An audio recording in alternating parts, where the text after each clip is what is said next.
Sebelum melanjutkan, jangan lupa subscribe dulu. Terima Bab kasih. 379, gagal mencuci otak. Di kamar sebelah, Rob melihat Lauren perlahan membuka matanya, dan dia langsung panik. Kabar buruk, Nona Howard akan segera bangun. Dia sudah dihipnotis begitu lama. Kamu seharusnya menjadi orang pertama yang dia lihat setelah kamu bangun. Chris panik dan bergegas keluar dari ruangan itu sebelum berlari ke ruangan tempat Lauren dan Jordan berada. Seperti seekor banteng yang buas, ia menjatuhkan Jordan dan berjongkok di hadapan Lauren. Brengsek. Jordan tersungkur ke tanah. Meskipun ia dapat mengalahkan Chris jauh lebih berat darinya sehingga ia dapat menjatuhkannya ke tanah dengan mudah. Saat ini, Lauren masih agak linglung setelah bangun dan membuka matanya. Dia terus-menerus mengusap matanya dengan cara yang menggemaskan, seperti gadis remaja. Ketika penglihatannya perlahan membaik, orang pertama yang dilihatnya adalah Chris. Chris. Lauren memanggil dengan penuh kasih sayang dan intim. Dibandingkan sebelumnya, nada bicara dan sikapnya terhadap Chris jelas jauh lebih lembut. Hal itu membuat Jordan agak terkejut. Dulu, Lauren berbicara kepadanya dengan nada agak tegas. Namun, sekarang dia terdengar sangat lembut. Namun, kalimat Lauren berikutnya membuat Jordan terperangah. Lauren menatap Chris dan berkata, pria paling sempurna di dunia. Haha, berhasil. Rob yang berada di belakangnya berseru keheranan. Chris dan dokter. Gail telah mencuci otak Lauren dengan berpikir bahwa Chris adalah pria paling sempurna di dunia. Jordan juga tercengang. Bagaimana itu bisa terjadi? Chris sangat gembira. Ia memegang tangan Lauren dan berseru, ya, akulah pria paling sempurna di dunia ini. Akulah pria yang paling kau cintai di dunia ini. Lauren Howard, aku mencintaimu. Chris ingin menyerang saat keadaan masih panas. Ia ingin mencium Lauren saat Lauren masih mengaguminya. Akan tetapi, saat Chris hendak mendekatkan wajahnya ke wajah wanita itu, wajahnya mendapat pukulan. Wah! Setelah Jordan bangkit, dia meninju Chris dan menjatuhkannya ke tanah. Bagaimana dia bisa berdiri saja dan melihat Chris bertindak seenaknya terhadap Lauren? Setelah itu, Jordan menatap Lauren dan berkata, Lauren, jangan biarkan dia membodohimu. Dia bukan pria paling sempurna di dunia, tapi bajingan sejati. Lauren ternyata lebih gelisah setelah melihat Jordan. Jordan. Kamu baik-baik saja. Jari-jarimu baik-baik saja. Tubuhmu baik-baik saja. Lauren langsung menangis terseduh-seduh.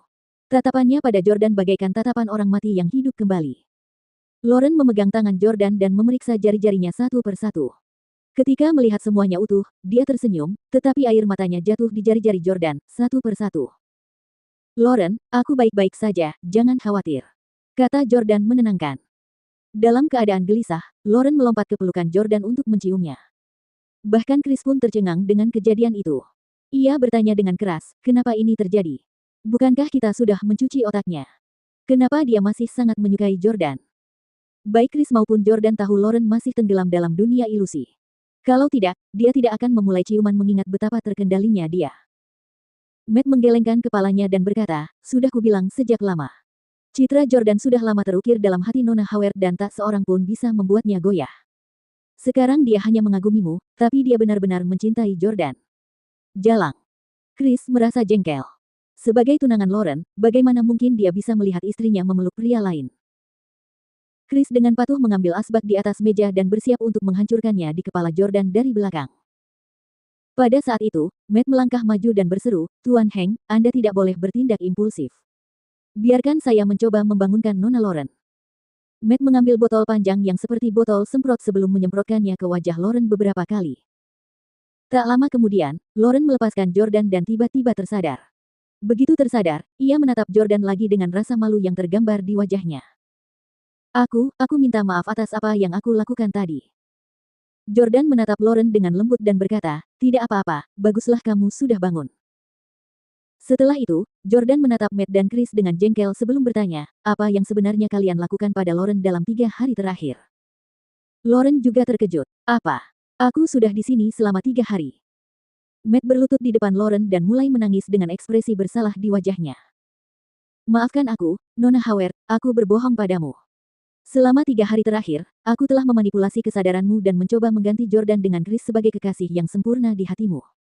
Apa? Mendengar ini, Lauren dan Jordan sama-sama tercengang.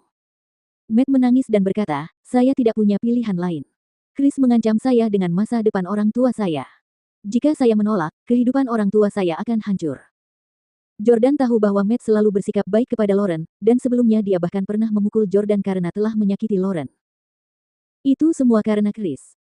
Jordan bertanya, apa yang kalian lakukan padaku di dunia ilusi selama 3 hari terakhir? Apakah kalian memotong jari-jariku? Setelah Lauren terbangun tadi, hal pertama yang dilakukannya adalah memeriksa apakah jari-jari Jordan masih utuh. Jadi, ia menduga bahwa jari-jarinya pasti telah terputus di dunia ilusi. Matt sama sekali tidak berani menyembunyikannya. Tidak, bukan hanya jari-jarimu yang dipotong, kau juga dikebiri sesuai permintaan Chris. Meskipun kau bukan lagi pria seutuhnya, Nona Howard tetap tidak meninggalkanmu. Persetan denganmu. Mendengar hal itu, Jordan tak kuasa menahan diri lagi dan malah menyerang Chris. Chris juga sedikit takut. Bagaimanapun, dia merasa bersalah dan mengambil langkah mundur. Rob menggigil dan berdiri. Apa yang kau inginkan? Itu semua palsu. Itu sama sekali tidak nyata. Wah. Jordan menendang Rob yang kurus kering sebelum meninju wajah Chris. Chris juga bukan orang yang mudah menyerah. Dia juga membenci Jordan. Chris membalas pukulannya, dan keduanya saling beradu pukulan. Namun, tinju Jordan sekeras baja dan dia tidak bisa digoyahkan sama sekali. Chris tahu dia tidak bisa mengalahkan Jordan hanya dengan tinju dan kakinya.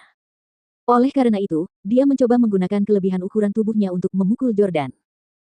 Chris tiba-tiba menurunkan pusat gravitasinya dan membungkuk, sehingga menjadi jauh lebih pendek dari Jordan. Ia kemudian memegang tubuh bagian atas Jordan dengan kedua tangan dan menempelkan kepalanya ke tubuh Jordan sebelum menerjang maju untuk mendorongnya ke dinding. Jordan, hati-hati.